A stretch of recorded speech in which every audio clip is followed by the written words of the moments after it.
آج ہم ایک ایسی کتاب پر بات کر رہے ہیں جس نے آپ کہہ سکتے ہیں کہ تعلیم کی دنیا میں ایک طوفان برپا کیا تھا۔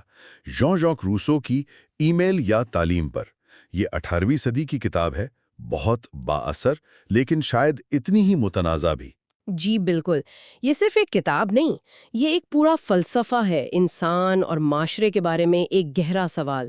اور آج ہمارے پاس اس کے کچھ اہم حصے ہیں، اقتباسات ہیں، اور ساتھ میں جو اس کی انگریزی مترجم ہیں بابرا فوکسلی اور دوسرے مصبرین، ان کے نوٹس اور تجزیے بھی ہیں۔ اچھا، تو کوشش یہی ہوگی کہ روسو کے جو بنیادی خیالات ہیں نا، خاص طور پر یہ کہ تہذیب انسان کو بگاڑ دیتی ہے اور ہمیں فطرت کی طرف لوٹنا چاہیے، ان کو ذرا سمجھیں۔ ٹھیک ہے، تو آئیے پھر دیکھتے ہیں کہ روسو نے اس وقت کے جو روایتی طریقے تھے تعلیم کے، ان کو اتنی شدت سے چیلنج کیوں کیا، اور یہ جو فطری تعلیم ہے اس کا اصل مطلب ان کے نزدیک تھا کیا۔ دیکھیں، روسو کا آغاز ہی بڑا چونکا دینے والا ہے۔ کتاب کا پہلا جملہ ہے، ہر چیز اچھی ہے جب وہ خالق کائنات کے ہاتھوں سے نکلتی ہے، انسان کے ہاتھوں میں آ کر بگڑ جاتی ہے۔ بہت بڑا دعویٰ ہے۔ بہت بڑا، یعنی ان کا بنیادی مقدمہ یہ ہے کہ انسان پیدائشی طور پر وہ اچھا ہے، معصوم ہے، لیکن یہ جو معاشرہ ہے، اس کے ادارے، اس کی رسمیں، خاص طور پر اس وقت کی جو رسمی تعلیم تھی، وہ اسے خراب کر دیتی ہے، مصنوعی بنا دیتی ہے۔ اور یہ جو فطرت کا تصور ہے، اس کا مطلب یہ تو نہیں تھا کہ انسان جنگلی بن جائے؟ نہیں نہیں، بالکل نہیں، یہ اکثر غلط فہمی ہوتی ہے۔ ان کے نزدیک فطرت کا مطلب تھا انسان کی وہ اصلی حالت، اس کی وہ بنیادی صلاحیتیں، اس کے جذبات، جو معاشرتی بناوٹ، وہ جو دکھاوا ہوتا ہے، اس سے پاک ہوں۔ انہوں نے کہا تھا کہ تعلیم کے تین استاد ہیں، ایک تو خود فطرت جو اندر سے ہماری صلاحیتوں کو بڑھاتی ہے، دوسرے اشیاء یعنی ہمارے آس پاس کی دنیا جس سے ہم تجربہ کرتے ہیں، اور تیسرے انسان جو ہمیں سکھاتے ہیں۔ اچھا۔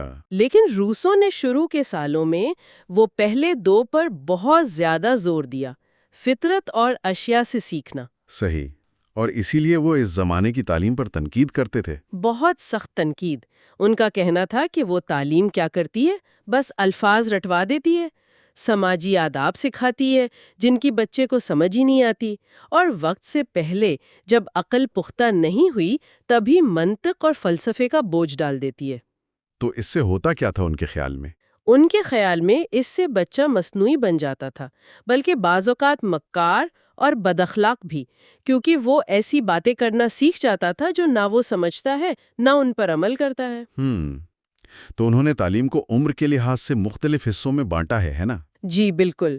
پہلا مرحلہ انہوں نے کہا بچپن، یعنی پیدائش سے لے کر تقریباً 5 سال تک۔ اس میں سب سے اہم چیز ہے جسمانی صحت اور آزادی، اور حواس کا آزادانہ استعمال۔ اور وہ جو بچوں کو کس کے کپڑوں میں لپیٹنے والی بات تھی؟ ہاں، سواڈلنگ، اس کی انہوں نے شدید مخالفت کی۔ کہا کہ نہیں، بچوں کو کھلا چھوڑو، انہیں حرکت کرنے دو، گرنے دو، خود اٹھنے دو۔ ان کے پہلے استاد کون ہیں؟ ان کے پاؤں، ان کے ہاتھ، ان کی آنکھیں۔ یعنی تجربہ کرنے دو۔ بالکل، سیکھنا صرف براہ راست تجربے سے ہو اور ضرورت کے تحت ہو۔ نصیحتیں، حکم، سزا، یہ سب بیکار ہیں۔ اگر بچہ کوئی چیز چاہتا ہے، کوشش کرنے دو، گرتا ہے، خود اٹھنے دو۔ ڈاکٹروں سے بھی دور رکھنے کا کہا تھا انہوں نے؟ ہاں، یہاں تک کہا کہ بچوں کو ڈاکٹروں سے جتنا ہو سکے دور رکھو۔ صحت کی بنیاد کیا ہے؟ صفائی، سادہ کھانا اور جسمانی مشقت۔ اور ایک اور مزے کی بات، کہا کہ بچے روئیں تو فوراً بھاگ کر مت جاؤ، ورنہ وہ اسے ہتھیار بنا لیں گے۔ اچھا۔ جی، اور ماں کے دودھ پر بہت زور دیا۔ کہا کہ اصلی نرس ماں ہے اور اصلی استاد باپ، یعنی والدین کا کردار مرکزی ہے۔ تو یہ تو ہوا 5 سال تک جسمانی نشوما پر زور۔ اس کے بعد آتا ہے لڑکپن، بوائے ہوڈ، تقریباً 5 سے 12 سال کی عمر۔ اسے روسو نے منفی تعلیم یا نیگیٹو ایجوکیشن کہا۔ منفی تعلیم؟ یہ کیا مطلب ہوا؟ کچھ نہ سکھانا؟ نہیں، یہ نام تھوڑا سا آپ کہہ سکتے ہیں گمراہ کن ہے۔ اس کا مطلب یہ نہیں کہ کچھ سکھاؤ ہی مت، بلکہ اس کا مطلب تھا بچے کو برائی سے اور غلطی سے بچانا، یعنی معاشرے کے جو غلط خیالات ہیں، تعصبات ہیں، وقت سے پہلے جو علم ہے، اس سے اسے محفوظ رکھو۔ روسو نے کہا تھا کہ اس عمر میں وقت ضائع کرو. وقت ضائع کرو؟ ہاں، یعنی اسے جلدی جلدی بڑا کرنے کی کوشش نہ کرو، اسے بہت کچھ سکھانے کی جلد بازی نہ کرو، اس کی جو اپنی فطری رفتار ہے اسے چلنے دو. تو پھر سیکھے گا کیسے اس عمر میں؟ صرف تجربے سے، حواس سے. کوئی زبانی سبق نہیں، کوئی اخلاقیات کا لیکچر نہیں. سزا بالکل نہیں. اگر کچھ غلط کیا ہے تو اس کے فطری نتیجے بھگتنے دو. مثلاً کھڑکی توڑ بھی تو ٹھنڈی ہوا میں سونے دو جب تک وہ خود اسے ٹھیک نہ کر لے. مطلب چیزوں کی مزاحمت کا سامنا کرنے دو، انسانوں کی مرضی کا نہیں. اور کتابیں؟ روسو کہتے ہیں 12 سال کی عمر تک صرف ایک کتاب. ڈینیل ڈیفو کی رابنسن کروسو. صرف ایک کتاب؟ یہ تو بڑی عجیب بات ہے. رابنسن کروسو ہی کیوں؟ جی، یہ بڑا سوچا سمجھا انتخاب تھا. روسو کے نزدیک یہ فطری تعلیم کی بہترین مثال تھی. ایک آدمی اکیلا ویران جزیرے پر، اسے سب کچھ خود کرنا پڑتا ہے، اپنی بقا کے لیے، کھانے کے لیے، رہنے کے لیے. صحیح. وہ کتابوں سے نہیں سیکھتا، ضرورت سے سیکھتا ہے، تجربے سے سیکھتا ہے، اپنی عقل، اپنے ہاتھ پاؤں استعمال کرتا ہے. تو روسو کہتے ہیں یہ کتاب بچے کو خود انحصاری سکھاتی ہے، محنت کی قدر بتاتی ہے اور فطرت کے اصول سمجھاتی ہے. یہ تو واقعی اس وقت کے لحاظ سے بڑی انقلابی بات ہوگی. بالکل. اس وقت تو کلاسیکی زبانیں اور تاریخ پڑھنا ہی تعلیم سمجھی جاتی تھی. یہ تو پوری ثقافتی روایت کو چیلنج کرنے والی بات تھی. تو اس عمر میں پھر عملی مہارتوں پر زور تھا؟ جی بالکل. جسمانی ورزش، کھیل کود، تاکہ حواس تیز ہوں، آنکھوں سے فاصلوں کا، شکلوں کا اندازہ لگانا، ڈرائنگ کرنا. لیکن فطرت کو دیکھ کر نقل کر کے نہیں. مقصد صرف یہ کہ مشاہدہ کرنا سیکھے اور ہاتھ استعمال کرنا سیکھے. اور زبانیں، تاریخ وغیرہ؟ وہ کہتے تھے اس عمر میں بیکار ہیں. کیوں؟ کیونکہ بچہ ان کے پیچھے جو اصل تصورات ہیں، ایبسٹریکٹ آئیڈیاز یا اخلاقی سبق، وہ نہیں سمجھ سکتا. وہ صرف لفظ رٹتا ہے. تو صرف وہ سکھاؤ جو اس کے لیے براہ راست مفید ہو. اچھا، اور وہ یادداشت اور عقل والی بات کیا تھی کہ 12 سال سے پہلے اصل یادداشت نہیں ہوتی؟ ہاں، ان کا کہنا تھا کہ بچے 12 سال سے پہلے چیزوں کی تصویریں تو یاد رکھ سکتے ہیں، جیسے کسی چیز کا رنگ، شکل، آواز، لیکن تصورات جیسے انصاف کیا ہے، فرض کیا ہے، وجہ اور اثر کا تعلق کیا ہے، یہ نہیں سمجھ سکتے، کیونکہ یہ ایبسٹریکٹ ہے. ان کو سمجھنے کے لیے عقل چاہیے جو ابھی پختہ نہیں ہوئی. یعنی وہ صرف حسی تجربات یاد رکھتے ہیں؟ جی، یوں سمجھ لیں ان کی یادداشت ہماری طرح سمجھ والی نہیں ہوتی جب تک عقل نہ آ جائے. اس لیے وقت سے پہلے ایسی چیزیں یاد کروانا فضول ہے. بہت دلچسپ. تو 12 سال کے بعد کیا ہوتا ہے؟ پھر آتا ہے قبل بلوغت کا دور، پیریڈ آف انٹلیکچوئل ایجوکیشن، تقریباً 12 سے 15 سال. اب روسو کہتے ہیں بچے کی جسمانی طاقت اس کی ضرورت سے زیادہ ہو جاتی ہے، اضافی توانائی ہے، وقت ہے. اب اس میں ایک فطری تجسس پیدا ہوتا ہے. وہ پوچھتا ہے کیوں؟ وہ چیزوں کی وجہ جاننا چاہتا ہے. تو اب فکری تعلیم شروع ہو سکتی ہے؟ جی، اب ہو سکتی ہے. لیکن بنیاد اب بھی رٹا نہیں ہے. بنیاد ہے افادیت، یوٹیلیٹی اور دریافت، ڈسکوری. اب بچے کا سوال یہ ہونا چاہیے یہ کس کام کا ہے؟ اس کی کوئی مثال دیں؟ ہاں، بڑی دلچسپ مثالیں ہیں. جیسے جغرافی سکھانا ہے تو نقشے اور گلوب مت دکھاؤ. تو پھر کیا کریں؟ وہ کہتے ہیں بچے کو صبح سویرے قریبی جنگل میں لے جاؤ اور اسے مطلب نگرانی میں گم ہو جانے دو. پھر کہو کہ دوپہر کے کھانے تک شہر واپس آنے کا راستہ ڈھونڈو. اب اسے سورج کو دیکھ کر مشرق مغرب کا پتہ لگانا پڑے گا، سمتیں سمجھنی پڑیں گی. یہ ہے اصلی عملی جغرافیاں. واہ! اور فزکس آلات نہیں دینے ہیں، اسے خود مشاہدہ کرنے دو، خود سادہ چیزیں بنانے دو. جیسے توازن کا اصول سمجھانا ہے تو لیور دکھانے کی بجائے ایک چھڑی لو، کرسی کی پشت پر رکھو، مختلف وزن لٹکاؤ اور اسے خود دریافت کرنے دو کہ توازن کیسے بنتا ہے. یعنی علم، تجربے اور ضرورت سے نکلے. بالکل. اور اسی عمر میں روسو ایک اور بہت اہم چیز پر زور دیتے ہیں، کوئی نہ کوئی دستکاری سیکھنا. ہاتھ کا کام، جیسے بڑھئی یا لوہار کا کام. جی بالکل، بڑھئی، لوہار، کوئی بھی میکینک کا کام. اس کا مقصد صرف روزی کمانا نہیں تھا. تو پھر اصل مقصد کیا تھا؟ کئی مقاصد تھے.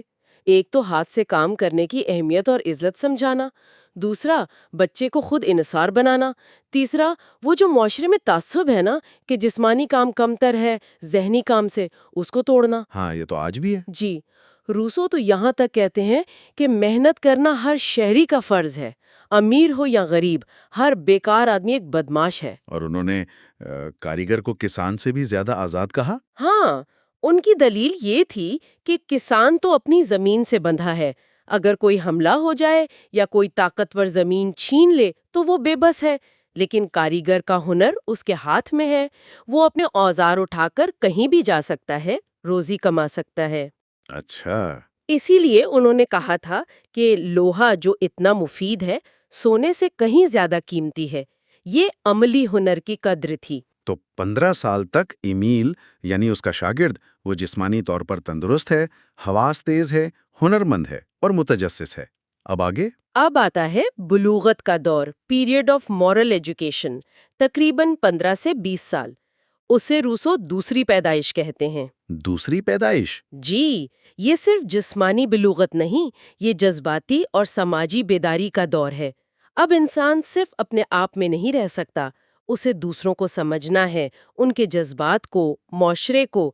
اب اصل جذبات پیدا ہوتے ہیں، اور روسو کہتے ہیں پہلا سماجی جذبہ جو اس عمر میں آتا ہے وہ ہے ہمدردی، ترس۔ اور یہ ہمدردی کیسے پیدا کی جائے؟ یہاں بھی ان کا طریقہ الگ ہے۔ وہ کہتے ہیں نوجوان کو دوسروں کی تکلیفیں دکھاؤ، ہسپتال لے جاؤ، جیل لے جاؤ، غریبوں کی بستیاں دکھاؤ، احتیاط سے۔ اسے احساس دلاؤ کہ تم بھی اس طرح مصیبت میں پڑ سکتے ہو۔ اسے بتاؤ کہ انسان اچھا ہے، لیکن دیکھو معاشرہ کیسے بگاڑتا ہے، ظلم کیسے پیدا ہوتا ہے۔ ایک متنازع بات بھی وہ کہتے ہیں کہ افراد کا احترام کرو، لیکن عوام یعنی بھیڑ سے نفرت کرو۔ شاید مطلب یہ تھا کہ فرد اہم ہے، لیکن بھیڑ کی نفسیات ٹھیک نہیں۔ اسی عمر میں تاریخ اور مذہب کی تعلیم بھی آنی تھی۔ جی ہاں، اب عقل پختہ ہو رہی ہے تو تاریخ پڑھ سکتا ہے، لیکن وہ تاریخ نہیں جو صرف بادشاہوں اور جنگوں کی کہانیاں سنائے یا جس میں مورخ اپنے فیصلے ٹھونسے۔ تو پھر کیسی تاریخ؟ ایسی تاریخ جو انسانی فطرت کو، انسانی رویوں کو، معاشرتی عوامل کو سمجھنے میں مدد دے۔ حقائق بتاؤ، نتیجہ وہ خود نکالے۔ اسی طرح مذہب کی تعلیم بھی اب شروع ہو جب عقل سوال کر سکے، لیکن رسمی مذہب نہیں، عقیدے نہیں، بلکہ فطری مذہب۔ فطری مذہب؟ یعنی ایسا عقیدہ جو کائنات کو دیکھ کر، فطرت کی ہم آہنگی کو دیکھ کر اور عقل کی بنیاد پر قائم ہو۔ وہ خبردار کرتے ہیں کہ بچوں کو خدا کے بارے میں بچکانہ تصورات مت دو، ورنہ وہ ساری عمر انہی میں پھنسے رہیں گے۔ اور آخر میں شادی اور جیون ساتھی کا معاملہ۔ یہاں وہ صوفی کے کردار سے لڑکیوں کی تعلیم پر بات کرتے ہیں، اور یہیں پر سب سے زیادہ تنقید بھی ہوتی ہے نا؟ بلا شبہ یہ ان کے فلسفے کا، آپ کہہ سکتی ہیں، سب سے کمزور پہلو مانا جاتا ہے۔ ان کا خیال تھا کہ چونکہ عورت کا سماجی کردار مرد سے الگ ہے تو تعلیم بھی الگ ہونی چاہیے۔ کیا مطلب؟ ان کا استدلال تھا کہ عورت مرد کے لیے بنی ہے، اس کا کام ہے مرد کو خوش رکھنا، گھر سنبھالنا، اس کی دیکھ بھال کرنا، اسے مشورہ دینا، اس کی زندگی کو آرام دہ بنانا۔ اوہ! تو ان کے نزدیک عورت کی تعلیم کا مقصد اسے عملی سمجھ بوجھ دینا، گھرداری سکھانا، صفائی ستھرائی، بچوں کی پرورش، اور سب سے اہم مرد کی نفسیات کو سمجھنا اور اس کا لحاظ رکھنا ہونا چاہیے۔ تو پھر فلسفہ، سائنس یعنی اعلیٰ تعلیم عورتوں کے لیے نہیں؟ روسو کے نظام میں نہیں، وہ عورتوں کے لیے ایبسٹریکٹ علم، گہری عقلی بحثیں یا جو مردانہ اور صاف سمجھے جاتے تھے ان کے سخت خلاف تھے۔ وہ مانتے تھے کہ عورتیں مشاہدے میں تیز ہوتی ہیں، تفصیل دیکھتی ہیں، عملی معاملات میں بہتر ہیں، جبکہ مرد گہری سوچ اور دلیل میں بہتر ہیں۔ یہ تو آج کل بالکل قابل قبول نہیں ہے۔ جی بالکل نہیں، یہ نظریات فوراً بھی تنقید کا نشانہ بنے تھے اور آج بھی ہیں۔ مترجم اور مبصرین سب اس بات پر متفق ہیں کہ یہ روسو کے فلسفے کا سب سے زیادہ قابل اعتراض حصہ ہے۔ تو آئیے ذرا ان تنقیدوں پر ہی بات کر لیں۔ کیا بڑے اعتراضات ہیں ایمائل کور؟ اعتراضات تو بہت ہیں۔ سب سے پہلا تو یہی کہ یہ سالہ منصوبہ بڑا ناقابل عمل لگتا ہے۔ کیا واقعی بچے کو معاشرے سے اتنا الگ رکھ کر پالا جا سکتا ہے، خاص طور پر آج کل؟ ہاں، یہ تو مشکل لگتا ہے۔ پھر یہ جو تعلیمی مراحل ہیں یہ بہت زیادہ سخت گیر، ریجڈ لگتے ہیں۔ نشو نما تو ایک مسلسل عمل ہے، اسے ایسے ڈبوں میں کیسے بانٹ سکتے ہیں؟ 5 سال، 12 سال، 15 سال؟ اور وہ منفی تعلیم والی بات، کیا واقعی 12 سال تک بچے کو برائی سے بچایا جا سکتا ہے؟ اور کیا یہ ضروری بھی ہے؟ یہ بھی بڑا سوال ہے۔ کئی لوگ کہتے ہیں کہ روسو جذبات کو عقل پر بہت زیادہ فوقیت دیتے ہیں، یادداشت کے کردار کو بھی بہت کم کر دیا۔ کیا واقعی بچہ وہ یاد نہیں رکھ سکتا جو سمجھتا نہیں؟ جدید نفسیات تو شاید یہ نہ مانے۔ جی، جدید نفسیات کہتے ہیں کہ سیکھنا اور سمجھنا تو بچپن سے ہی جڑا ہوا ہے۔ پھر ان کے اپنے خیالات میں تضاد بھی نظر آتا ہے۔ ایک طرف وہ فرد کی آزادی کے سب سے بڑے حامی ہیں، دوسری طرف ایمیل کی تعلیم کا پورا منصوبہ انتہائی کنٹرولڈ ہے، پہلے سے طے شدہ ہے۔ اور عورتوں کے بارے میں خیالات تو ہیں ہی مسئلہ۔ بالکل، وہ تو وقت کے ساتھ سب سے زیادہ مسترد ہوئے ہیں، اور یہ الزام بھی لگتا ہے کہ روسو خود اپنی زندگی میں ان اصولوں پر نہیں چلے، خاص طور پر اپنے بچوں کے معاملے میں۔ تو ان سب باتوں کی وجہ سے ایمیل کو ایک خواب، ایک یوٹوپیا تو کہہ سکتے ہیں، لیکن ایک عملی تعلیمی منصوبہ شاید نہیں۔ لیکن اتنی ساری تنقید کے باوجود یہ تو ماننا پڑے گا کہ اس کتاب نے تعلیم پر اثر بہت گہرا ڈالا ہے۔ اوہ، بلا شبہ، ایمیل ایک انقلاب تھا۔ اس نے پہلی بار تعلیم کا مرکز استاد یا کتاب سے ہٹا کر بچے پر منتقل کیا۔ بچے کی انفرادیت کا احترام، اس کی اپنی رفتار سے سیکھنے دینا، تجربے سے سیکھنا، حواس کی اہمیت، کھیل کود، جسمانی صحت پر زور۔ یہ سب باتیں آج تو عام لگتی ہیں۔ آج عام لگتی ہیں، لیکن ان کی جڑیں روسو کے کام میں ہیں۔ یہ اس وقت انقلابی تھیں۔ اس نے پوری بحث کا رخ بدل دیا۔ کن لوگوں نے خاص طور پر ان سے اثر لیا؟ بہت سے ماہرین تعلیم نے، خاص طور پر پیسٹلوجی اور فروبل، جنہوں نے کنڈرگارٹن کا تصور دیا۔ پیسٹلوجی نے حسی تاثرات پر زور دیا، جو روسو سے ملتا ہے۔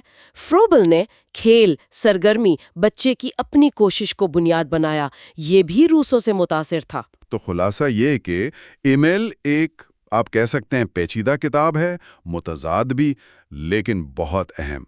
اس نے جو سوال اٹھائے وہ آج بھی ہمارے سامنے ہیں۔ یقیناً روسو آج بھی ہمیں سوچنے پر مجبور کرتا ہے۔ کیا واقعی یہ جو ہماری جدید تہذیب ہے، ہماری تعلیم، ہمارے ادارے، یہ ہمیں ہماری فطرت سے دور کر کے مصنوعی بنا رہے ہیں؟